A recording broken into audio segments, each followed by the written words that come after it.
Hello everyone, this is Abdullah David. In this video tutorial, we're going to learn about the role of comma and semicolon inside curly braces. Let's get started. We have the sample data, we have the account manager and total. We want the top 5 sales, okay? And because of that, we're going to use the large function.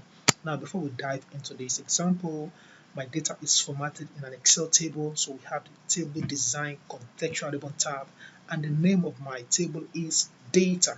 So let's dive in.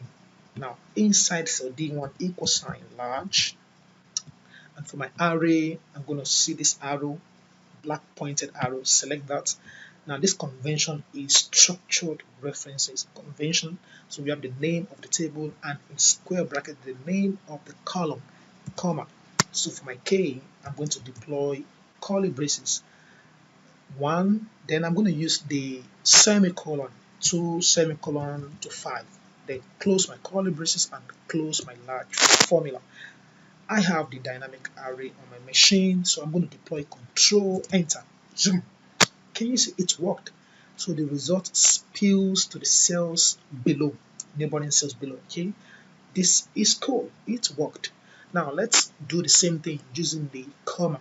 Now I'm going to borrow this formula. Control C, press Escape, then Control V to paste, and let's substitute or replace all the semicolon with colon, comma.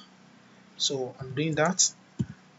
Okay, this is the last one with comma. Now can you see? So when I deploy Control Enter, can you see the result spills to the neighboring cells to the right?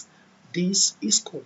Now the difference between the two is simply because over here we use semicolon, okay? And whenever you deploy semicolon inside curly braces, it spills your result to the neighboring cells below.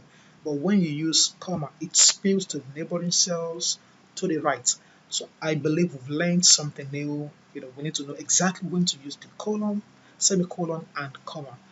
Thank you for watching my video. If you've not subscribed to my channel, please do so because there are more powerful videos coming up. Stay safe. Bye for now.